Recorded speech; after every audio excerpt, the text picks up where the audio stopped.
There are stories a town tells about itself on Sundays with its hat in its hands, and there are the stories it whispers in the dark when it thinks God isn't listening.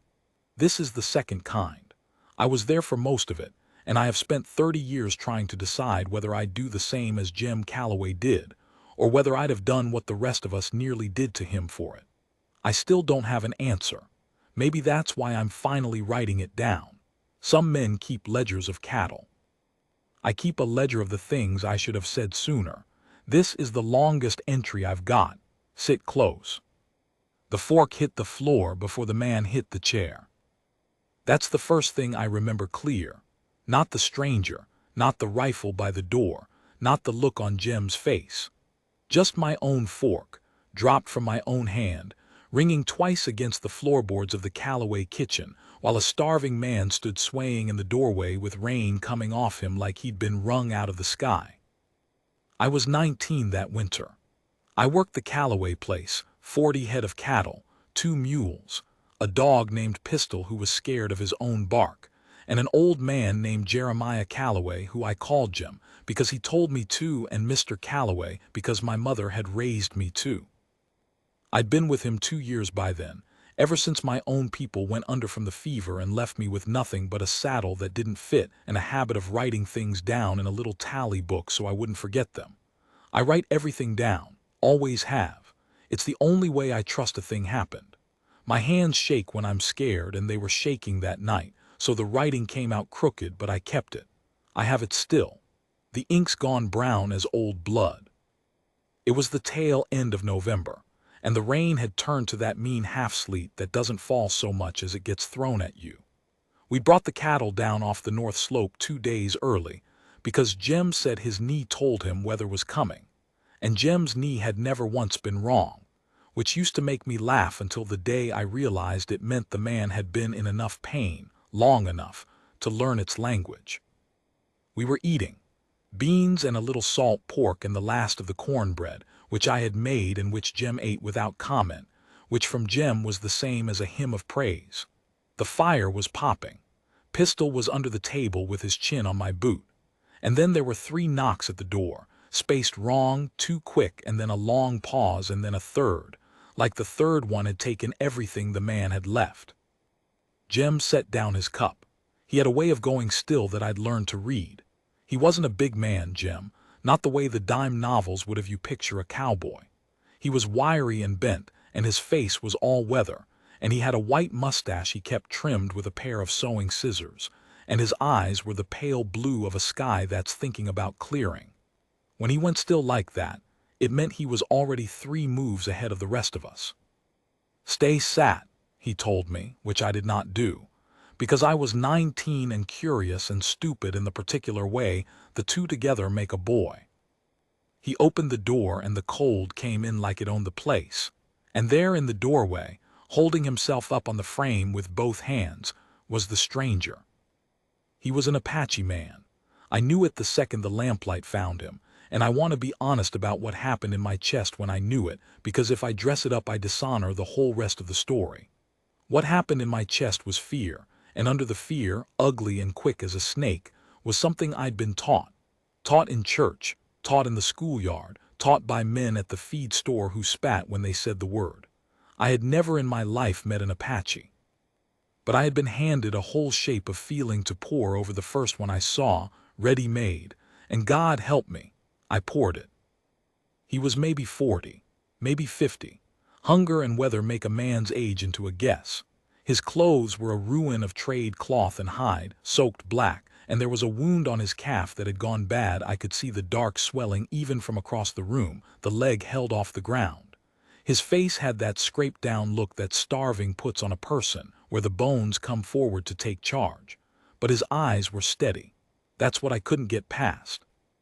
A man in that condition ought to have had wild eyes, desperate eyes. His were steady and tired, and they went straight to Jim's and stayed there, and he said something in a language I didn't know, and then he said in English worn thin and careful, "Food. I will work. I have no," and then the rest of it left him, and he sat down right there, not in the chair, on the floor, the way a building comes down when the fire's had its way with the beams. I thought he was dead. I genuinely did. I half stood, my fork on the floor, my heart slamming. Jem crouched next to him. He didn't ask me a thing. He put 2 fingers against the man's throat, the way you'd check a calf, and then he looked up at me with those clear sky eyes and said the words I have carried for 30 years. Eli, warm the beans up. Man's come a long way. That's all. Man's come a long way. As if a starved and wounded stranger collapsing on his floor were no more remarkable than a neighbor stopping by short of supper. As if there were no word for what the man was, only what he needed. I want to tell you I leapt to help. The truth is I stood there for a long, shameful breath with the whole weight of everything I'd been taught sitting on my tongue. He's Apache, Jem. You know what they say. You know what they did out past the Gila. You know, I had all of it loaded and ready. And then the man's hand twitched against the floorboards, reaching for nothing, just reaching the way a body reaches when it's running out. And the talk in my head went quiet, because there is a thing that happens when you see a real person in real trouble that no amount of teaching can fully drown. I have come to believe that teaching like that is loud precisely because the quieter thing underneath it is so strong. You have to keep shouting to keep from hearing it. I warmed the beans. We got him into the chair by the fire, the 2 of us, and he was lighter than he had any right to be, light as a bundle of kindling, and that frightened me more than his face had. A grown man should have weight to him. This one had been spent down to almost nothing. Jem cut his bootlace away from the bad leg with the same knife he'd been eating with, and when the boot came off there was a smell that turned my stomach, and Jem didn't so much as flinch, just said, the way he did over a sick animal, and got up for the carbolic and the clean rags he kept for the cattle, because he was too cheap to keep separate ones for people. The man ate. Lord, did he eat. Slow at first, then faster. Then Jem put a hand over the bowl and said, easy, easy now. You'll bring it back up and we'll have done this for nothing. And the man understood and slowed, and there were tears running down into the beans, and he didn't wipe them, and neither of us mentioned them, because some things a man ought to be allowed to do without being watched, even when he's being watched. He told us his name was a word I won't try to spell because I'd only get it wrong, but he said we could call him Sam. He said it with the ghost of something that might have been humor on a better-fed face, Sam, like it was a name he'd been given by people who couldn't be bothered with his real one, and he was handing it to us the way you hand a tool you've stopped expecting back. We called him Sam. I'm sorry for it now. I'd give a good deal to have learned the real one, but that's the entry as it happened. Now I have to tell you about the town, because the town is the other half of this, and the town is the part that still keeps me up. It was called Harlow's Bend, and it sat in the crook of the river the way a sleeping dog sits in the crook of a porch, and it had a church and a saloon and a general store and a schoolhouse, and about 200 souls who all knew each other's business better than their own. It was not, on the whole, a cruel place. I want that understood. The people of Harlow's Bend would pull a stranger's wagon out of the mud and feed his children and sit up 3 nights with his fevered wife. I saw them do it. They were good in the way that most people are good, to the people they'd already decided were people. And there had been killing. I won't pretend there hadn't. 2 years before I came, a family called the Renners was found dead at their place out east, and it was laid at the feet of an Apache band. And whether that was true or whether it was the easiest story to tell I cannot say, because no one in Harlow's Bend ever asked. They didn't need it to be true. They needed it to be useful, and it was very useful. Because grief that has a face it can hate is so much easier to carry than grief that just has to be grieved. The Renner killings became the reason for everything after. The reason men carried rifles to church. The reason the word came out of mouths like a curse. The reason that when an Apache man collapsed on Jem Calloway's floor, the only sane thing, the town-approved thing, the Christian on Sunday thing, would have been to turn him out into the sleet to die.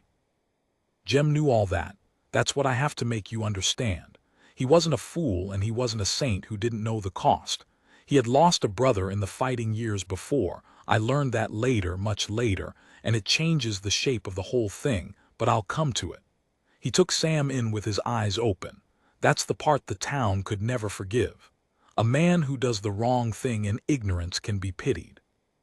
A man who does what you've decided is the wrong thing on purpose, knowing what you'll think, having weighed your opinion and found it lighter than a stranger's life, that man is an insult. That man is telling you something about yourself you don't want to hear. Sam slept by the fire that first night. Jim gave him his own blankets and slept in his coat in the chair, and I lay awake in the loft listening to the sleet on the roof and the wet rattle of the stranger's breathing and the small sounds Jim made tending the leg in the dark, and I wrote in my tally book by the last of the light. A man came tonight. Jim fed him. I am afraid. I don't know of what. I knew of what. I just couldn't write it. I was afraid of being on the wrong side of my whole world. 19 years old, and I could already feel the town turning its slow head our way, and I wanted, more than I have ever wanted anything before or since, for Jim to have just kept the door shut. He didn't keep the door shut. And here is the thing I've come to understand in 30 years of turning it over. The door was never the choice. By the time you're standing at a closed door with a dying man on the other side of it, the choice is already made. You're just finding out what you decided a long time ago, in 1,000 small moments you didn't notice, about what kind of man you were going to be when it counted. Jim had been deciding for 60 years. I was still deciding. That night, with the sleet coming down, I think I started. The fever broke on the third day. Those first 3 days are a blur of small labors. We took shifts. Jim boiled water and made a poultice of bread and something he wouldn't name, and we lanced the leg. I held the lamp and Sam held a leather strap between his teeth and made no sound at all, not one, while Jim worked, and the not making a sound was somehow worse than screaming would have been, because a man only learns to be that quiet by needing to be. The wound drained and stank, and we cleaned it and packed it and waited. The fever rose and the fever held, and Sam talked in his sleep in his own language, long stretches of it, and once he wept in his sleep and called a name, the same name, over and over, and Jim sat by him and said, "Lo, I know. I know," though he couldn't have known, though neither of us could have known, and that was the truest thing in the room. On the third night the fever broke and Sam woke up clear and looked at the ceiling for a while and then looked at Jim, who was dozing in the chair, and then looked at me, where I sat against the wall pretending to sleep, and he said, very quietly in his careful worn English, "Why?" Just that, not a question really, a demand. A man who had spent his whole life learning that white men did not do this, asking the one in front of him to account for himself. Jim woke at the sound the way old men wake, all at once and pretending they hadn't been asleep. He looked at Sam a while. The fire was low. Pistol thumped his tail twice and went back to sleep. "My brother," Jim said finally, "died in the war." He said the war the way men around there said it, meaning the long, ugly, creeping thing between the settlers and the bands, not the bigger war back east. Younger than me, Daniel, hot-headed kid, joined up with a bunch of men who went out to, he stopped, his jaw worked, who went out to settle a score that wasn't theirs to settle. They burned a camp, old men, women, little ones. He looked at his own hands. Daniel didn't come back. And for a long time I let myself think he died fighting, that he died brave. A long silence. The fire ticked. But I knew what they went out to do.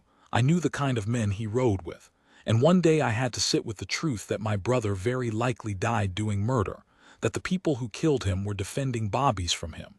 His voice didn't break. It just got very quiet and very level, the way a river gets right before it goes over the edge. I've had a lot of years to think on what I'd owe if I ever got the chance. Not to you. I don't know you, to the ledger, the one that doesn't balance. He looked up at Sam. You came to my door, that's the chance, that's all. There's no more to it than that. Sam looked at him for a long time. Something moved across his ruined face that I didn't have a word for then and have spent 30 years finding. It wasn't gratitude. Gratitude is too small and too soft. It was something more like recognition. One man who had been carrying an unbalanceable ledger looking at another, and finding, against all the odds of the world they'd been born into, a fellow accountant. "My son," Sam said, the name from the fever dreams. "In that camp. He was, and he held his hand out flat low at the height of a small boy. The fire ticked. Nobody said anything. There was nothing to say. The two of them just sat there in the low light with the whole murderous history of the territory laid out between them like a body on a table, and they did not look away from each other, and that not looking away was the bravest thing I have ever watched two people do. I wrote it down later badly, my hands shaking. Jim's brother, Sam's son, same fire, different sides. I don't understand the world, I still don't. But I understood that night that I was in the presence of something the town would never be able to see, because to see it you had to be willing to set down the useful hatred and pick up the unbearable grief, and almost nobody is willing to do that. It costs too much. It cost those two men everything they had, and they paid it sitting by a low fire in November, asking nothing of each other but to be witnessed. Word got to town on the 6th day. It got there the way word always gets places, through the most ordinary door. I wrote in for flour and nails and a new file, because the work doesn't stop for anything, not for fever and not for grief and not for the moral education of a 19-year-old. And at the general store, Mrs. Aldous, who ran it with her husband and ran half the town besides, asked after Jim, the way she always did, and asked was that smoke she'd seen more of from his chimney, burning through stores awful fast for two men. And I want to tell you I lied well. I didn't lie at all. I have thought about it 10,000 times. There was a beat, a held breath, where I could have said Jim's been poorly, burning extra to keep warm, and it would have been believed, and it would have bought us time, and it might have changed the whole of what came after. And instead I felt the lie sitting there ready, and I could not make my mouth pick it up, because some stubborn new thing in me, planted 3 nights before by a low fire, would not let me be ashamed of what Jim had done. So I said nothing, which to a woman like Mrs. Aldous was louder than a shout. "Eli," she said, slow, watching my face the way she watched the scales, "what's old Jim got up at that place?" And I, 19 and stupid and learning, said the worst possible true thing in the worst possible plain way. "He took a man in off the trail, sick man." "What kind of man?" she said, and it wasn't a question because she already knew, the way the town always already knew, and I felt the floor of my whole life tilt under me, and I understood, 6 days too late, exactly what Jim had meant when he went still by the door. He'd been 3 moves ahead. He'd known this kitchen, this store, this moment was coming the second he heard those 3 knocks. I rode home with the flour and the nails and a cold weight in my belly that had nothing to do with the weather, and behind me, in Harlow's Bend, the slow head was already turning, and the useful hatred was already waking up, stretching, glad to have a face again. "Man's come a long way," Jim had said. So had the rest of us, just not it turned out far enough. They came on a Tuesday, which somehow made it worse. If they'd come at night, hooded, torches up, I think I could have hated them clean. There's a mercy in being hated by monsters. But they came in the middle of an ordinary Tuesday morning with the sun out and the frost burning off the grass. 11 men on 9 horses, in their work clothes with their hats on straight, and 3 of them I'd helped brand calves with the spring before. That's the thing nobody tells you about a mob. It isn't strangers. It's your neighbors, wearing their own faces, doing a terrible thing as casually as they dig a post hole, because they have decided it is simply a chore that needs doing. I saw the dust first. I was mending the south fence, and I saw the dust coming up the wagon road in that long, low smear that means more than one rider, and my stomach knew before my head did. I dropped the wire and ran for the house, and I got there the same time Jim stepped out onto the porch. And he didn't run. He never ran. He just walked out into the yard with his thumbs in his belt and his old hat pushed back and stood there like a fence post the river hadn't managed to move yet. "Get inside, Eli," he said, not looking at me. "Oh, sir," I said, and I have wondered ever since where that no came from, because I had never once told Jim no, and I was so frightened my knees were water. But I stood next to him. Sam was inside, on a cot we'd moved near the window, his legs still half useless. There was nowhere for him to run to even if he could. So I stood next to the old man in the yard and watched my neighbors ride up, and I made myself stop shaking by gripping my own wrist behind my back hard until it hurt. The man at the front was Carl Renner. I should have said that earlier. Carl Renner, cousin to the dead family, the ones whose murder had become the town's whole reason for everything. He was a big man gone soft in the middle, with a red face and pale eyes, and a way of talking like every word was a fence he was leaning on. He'd appointed himself the keeper of the Renner grief, and the town had let him, because it's convenient to have someone hold a thing so heavy that you'd rather not. Calloway, Carl said, reining up. The horses blew and stamped. Word is you got a buck in there. Jem didn't answer right off. He looked along the line of them slow, the way he'd look along a fence checking for the broke place, and he named them. That's what he did. He just said their names one at a time, quiet. Carl, Pete, Morning Tom, how's your mother's hip, Lyle, Sutter. Down the whole line, 11 men, he named everyone. And I watched it land on them, watched 2 or 3 of them shift in their saddles, and find something interesting to look at off in the middle distance. Because it is one thing to be part of a mob and another thing entirely to be a named man in your own clothes being asked after your mother's hip by an old neighbor who has clearly decided not to pretend he doesn't know exactly who you are. This ain't neighborly, Calloway, Carl said, and his voice had lost a little of its fence-leaning ease. No, Jem agreed. It surely ain't. 11 of you for one lame old man and a sick stranger. Not what I'd call neighborly. You know what they done. You know what they done to my. I know what was done to your people, Carl. Jem's voice changed when he said it. The dryness went out of it. I do know. I'm sorry for it every day. There's not a man here doesn't ache over the Renners. A murmur ran down the line. That was true, and they knew it was true, and Jem had just done something cunning. He'd agreed with their grief so completely that he'd taken it away from being a reason to be here. But the man in my house didn't do it. He wasn't within 100 miles. He's a father lost his own boy in this same ugliness. You want to make him pay for the Renners. He could just as fair come out here wanting to make you pay for his son. Where's it stop, Carl? You tell me where it stops and I'll tell you if I believe you. It stops, said Carl, when there's none of 'em left to do it again. And there it was, said out loud in the sun on a Tuesday. The whole logic of it naked, when there's none of 'em left. I have heard that sentence in different clothes every decade of my life since, and it always means the same thing, and it is always said by frightened men who have mistaken their fear for righteousness. I felt Jem go still beside me, that stillness again, 3 moves ahead. You'll have to come through me, he said, plain, not a threat, a fact offered up like the weather. I'm 71 years old and my knee's bad and I can't run worth a damn, so you won't even have to chase me. But you'll go through me to get to him, and you'll do it in front of this boy here, who keeps a book, who writes everything down, and you'll all of you have to go home tonight to your wives, and your suppers knowing you trampled an old man in his own yard over a stranger who never harmed you. Some of you can live with that. His pale eyes went down the line again. I don't think all of you can. I have replayed the next part so many times that I'm no longer sure which bits I truly remember and which I've worn smooth from handling.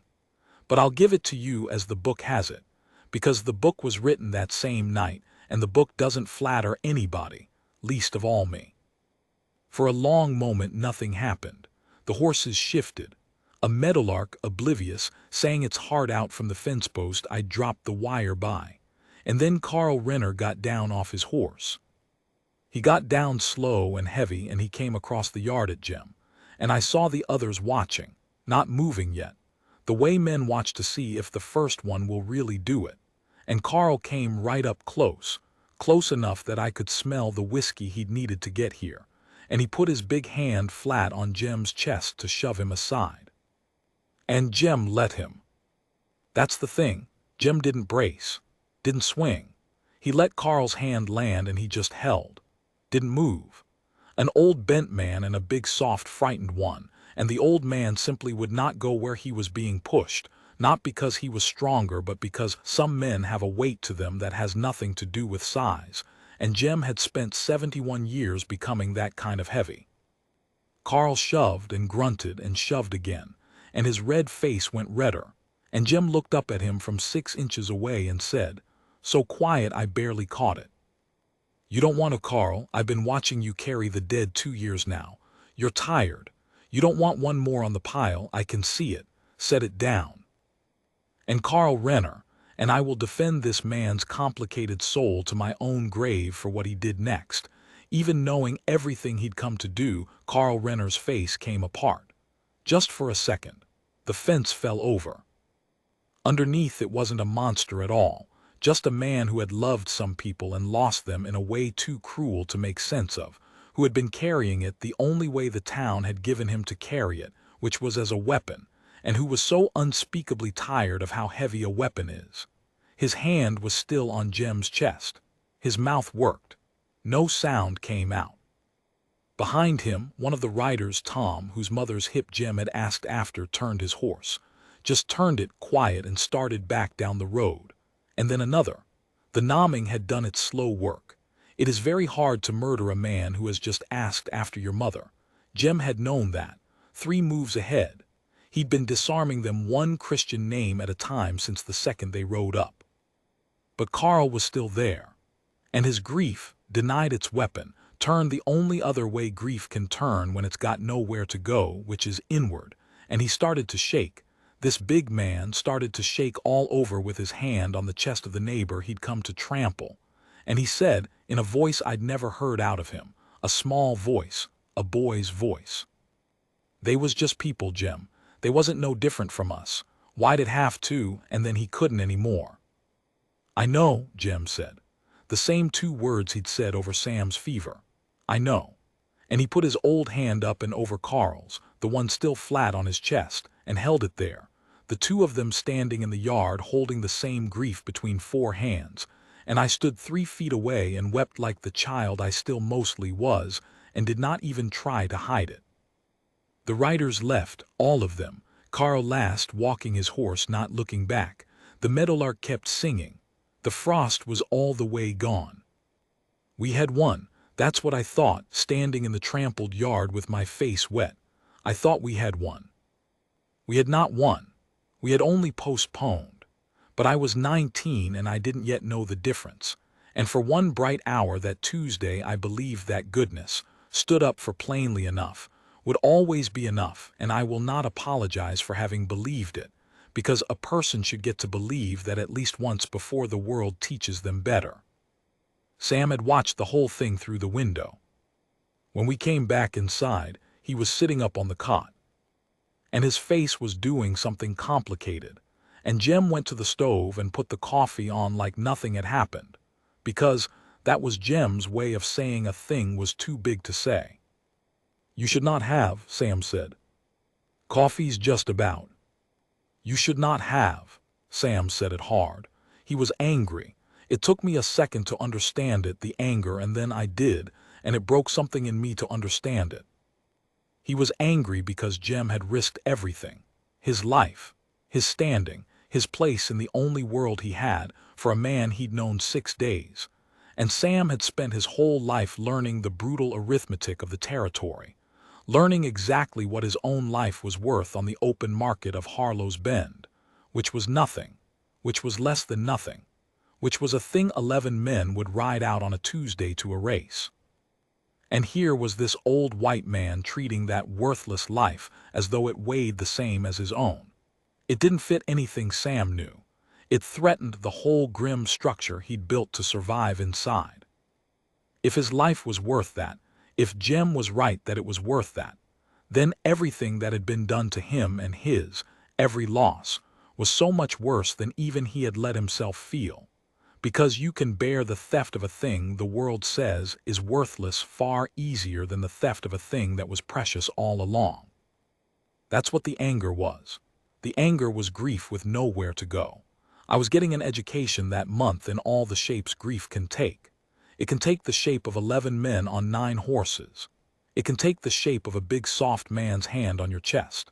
And it can take the shape of a half-healed stranger furious at the one person who ever treated him as though he mattered, because mattering, after a lifetime of being taught you don't, is its own kind of unbearable. Jim let the coffee come to a boil. He poured 3 cups. He set one down by Sam's cot and one in front of me, and he took his own to the chair by the window, and he sat, and he looked out at the trampled yard, and he said, "I had a son too. I didn't know that. 2 years working that man's land, and I didn't know that." Sam went quiet. "Long time back, before your people and mine started in on each other so bad. Fever took him and his mother the next winter. I had a whole life once, the regular kind. House full." He sipped his coffee. "When you lose everybody, you find out pretty quick the world's got 2 roads out of it. One road, you decide it proves there's nothing worth a damn, and you go hard and you take what you can. I watched my brother take that road, and it ended him in a burning camp." He turned from the window and looked at Sam, and his clear sky eyes were wet, which I had never seen and would not see again. "Other road, you decide the opposite. You decide that since you know now exactly what it costs to lose a person, you're not ever going to let one go cold on your doorstep if it's in your power. Not for any reason, not for the worst reason in the world." He set his cup down. "I'm not a good man, Sam. I want that understood. I'm a stubborn man who picked a road 40 years ago and is too set in his ways to get off it now. That's all this is. Don't make it into more than it is, but don't you dare make it into less." Sam looked at the coffee a long time. Then he picked it up with both hands, the way a man holds something he's afraid to drop, and he drank. Outside, the light was going long and gold over the trampled grass, and I picked up my book and wrote, and the writing was steady for once. My hands had stopped shaking, and what I wrote was, "Today I watched a town nearly become a murderer and decide, one name at a time, not to. I don't think it'll hold, but it held today. It didn't hold. I'll tell it true, the way the book has it. That Tuesday was the high water mark, the bright hour, and like all high water it went down after, and what it left behind was mud.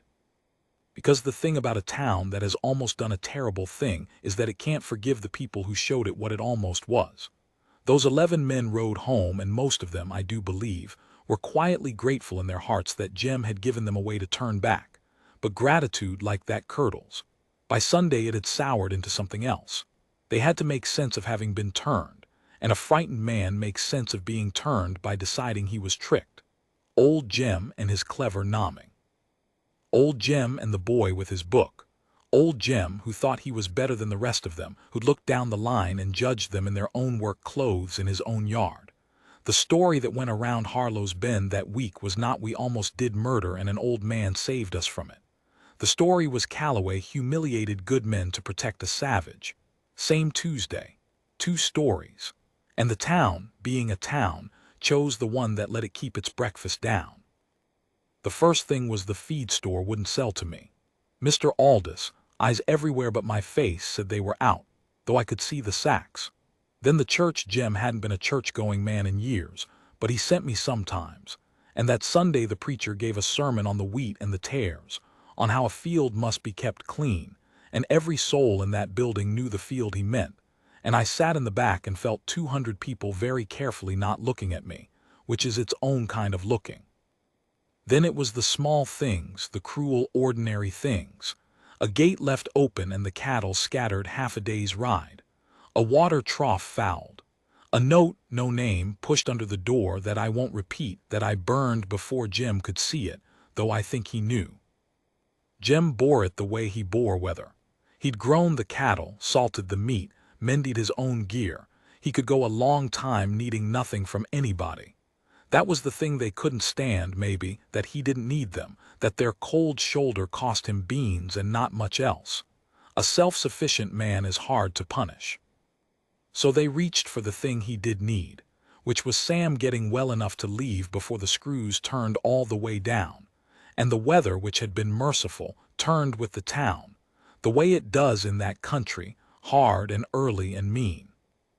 And then, the second week of December, with the snow coming down and the leg not yet right, and the town gone cold as the sky, Carl Renner rode out to the Calloway place a second time. Alone this time. I saw the single horse coming up the road through the falling snow, and I called for Jim. And the cold weight came back into my belly, heavier than before, because a mob you can sometimes turn with names. But I had no idea, watching that one rider come up alone through the white, what a single grieving man might have decided, in the long sour week of being told he'd been made a fool, that he had come to set down or to pick back up. Carl Renner came up the road alone in the snow with something across his saddle, and I could not tell from the porch what it was, and not knowing was its own small torture. A rifle, a rope. My mind, 19 and raw, made it every terrible thing in turn. It was a side of pork. He reined up in the yard, the same yard, the trampled grass gone white now, and he sat his horse a moment looking at the house, and then he got down, slow and heavy, and he untied the pork from behind his saddle and stood there holding it like a man holding something he didn't know how to hand over. Jem came out. Didn't go for the door rifle, though I'd half hoped he would. Just came out onto the porch with his thumbs in his belt, the same as before, and the two of them looked at each other across the white yard, and the snow came down between them slow and patient, and for a long while nobody said anything at all. "Heard the store won't sell to your boy," Carl said finally. His voice was rough. "Heard your trough got fouled." He looked at the pork in his arms like he'd forgotten it was there. "This is a hog I was fattening. It's a good hog." He stopped, started again. "My wife don't know I come. The town don't know I come. I expect if they found out they'd do to me about what they was fixing to do to you." He swallowed. "I've been trying for a week to make myself hate you for what happened out here. For making me, for showing me. And I can't get it to take. It won't take, Jim. I keep trying to lay it down where it used to lay and it rolls right back off." He came across the yard then and set the pork down on the porch step, careful, and he straightened up, and there were tears on his red face, or maybe it was just the snow. I couldn't tell. And he said the thing I have kept longest of all the things from that winter, longer even than Jim's man's come a long way. "My cousin's is still dead. That don't change. I'll grieve 'em till I'm in the ground." He wiped his face with the back of his glove. "But I've been letting 'em be a reason to make more dead, and that ain't grieving 'em. That's just using 'em, using my own dead." His voice cracked clean through. "They wasn't that kind of people. They'd be ashamed of what I made out of loving them." And he turned and got back on his horse and rode off into the falling snow, and we never spoke of it again, he and I or he and Jim, not once in all the years after. But I want it written down here, where the book can hold it, that the first man to break the town's siege of that lonely place was the one man with the most reason in the world to keep it up.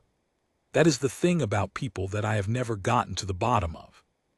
The very wound that makes one man cruel will, in another, or in the same man on a different day, make him merciful. I do not know what turns it one way or the other. I have spent 30 years not knowing. I have decided it might be the most important thing there is to not know, because the not knowing is what keeps you working at your own heart instead of giving up on it. After Carl, others came. Quiet, one at a time, never together, never where they could be seen. A woman left eggs on the gate-post. Tom, Mother's Hip Tom, rode out one dusk and helped me rehang the gate that someone had busted, and worked beside me an hour without a word and rode off without one. The siege didn't break all at once. It broke the way ice breaks on the river in spring, not in a grand crack you can point to, but in 1,000 small meltings, until one day you notice the thing that was solid is moving again underneath. It was not, I want to be honest, a redemption. The town did not gather and repent. Mr. Aldous never did sell to me easy again. He just got a little less able to meet my eye. The preacher never took back the wheat and the tares. Most of Harlow's Bend went to its grave having decided the comfortable story, that Calloway had been a troublemaker and a fool, because most people, most of the time, will choose the story that lets them keep their breakfast down, and I have made a kind of weary peace with that, the way you make peace with weather. But underneath the comfortable story, in the eggs on the gate-post and the silent hour of fence mending and the side of pork from the last man you'd expect, The town was quietly, shamefully, individually deciding it had been wrong. That's how it usually goes, I've found. Not a thunderclap of conscience. Just a slow private accounting, conducted by people who'd sooner die than admit out loud that they were keeping the books at all. Sam's leg healed through December and into the new year. He worked when he could, the way he'd promised in the doorway, mended what wanted mending, was better with the mules than either Jem or I would ever be, had a way of talking to the scared dog pistol that turned him brave for whole minutes at a time. He and Jem fell into a thing I can only call companionship, two men who'd both buried their whole lives and come out the far side onto the same lonely road, and who didn't need to say much, and didn't.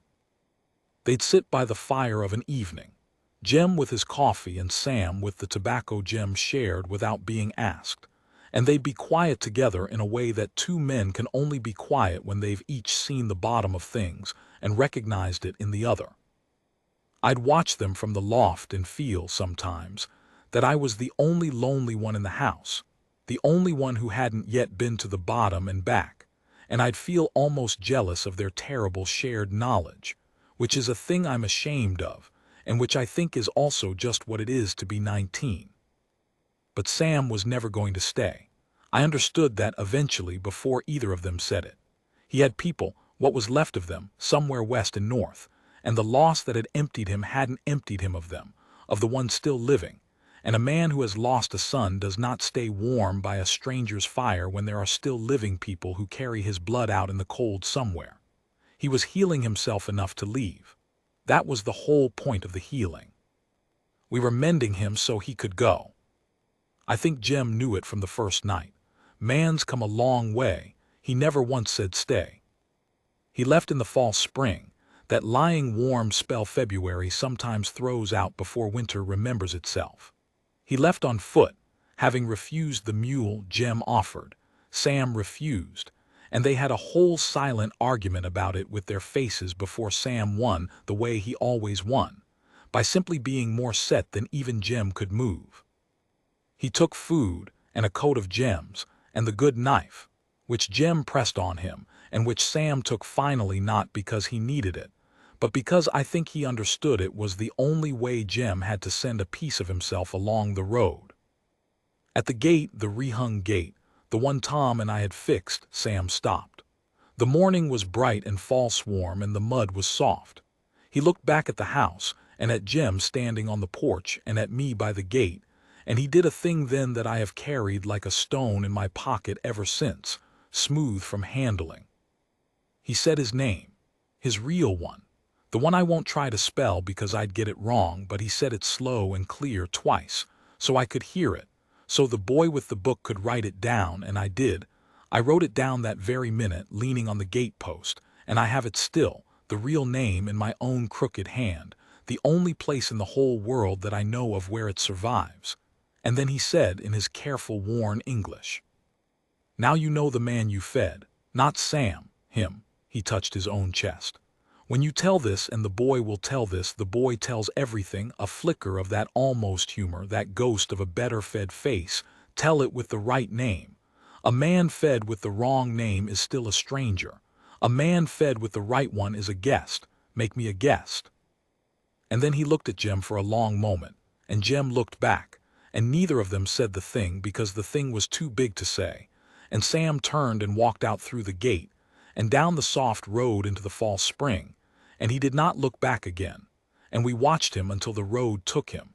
And Jem stood on the porch a while after he was gone, looking at the empty place where he'd been, and then Jem said to no one to the morning, "Well," and went in to start the coffee, because that was Jem's way of saying a thing was too big to say.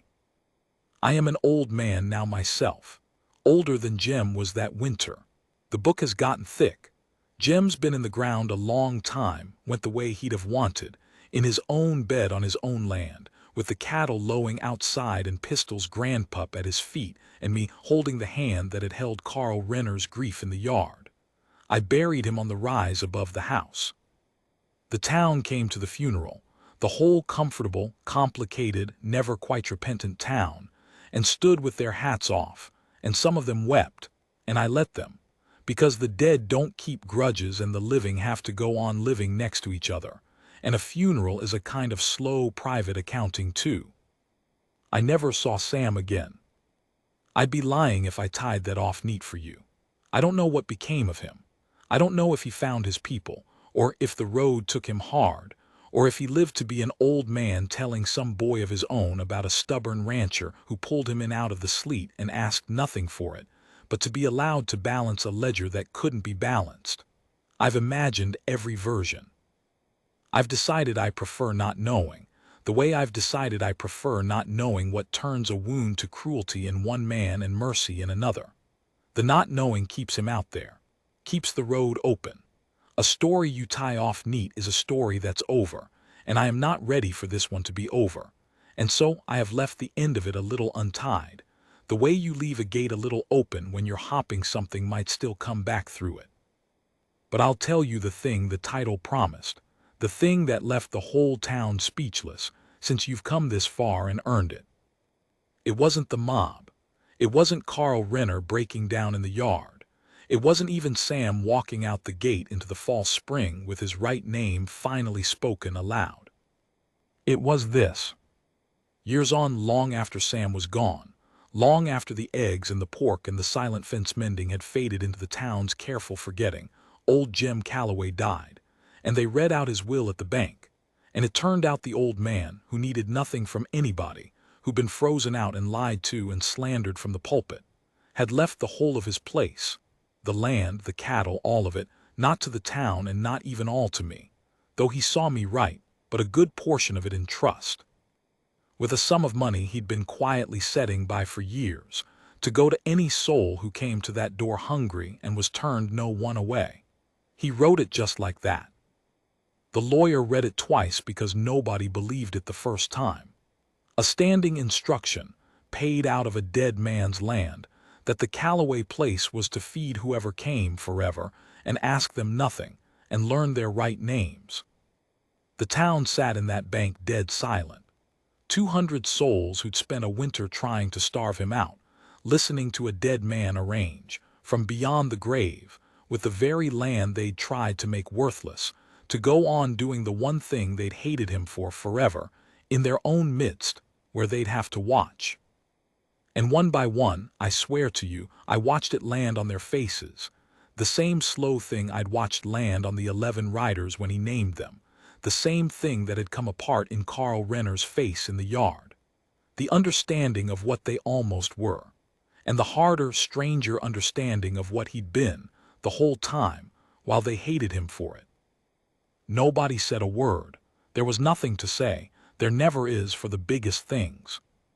I keep the place still. The gate's a little open. Somebody came through it last spring, off the road, hungry, and I warmed the beans up, and I asked his right name, and I wrote it in the book. Man had come a long way.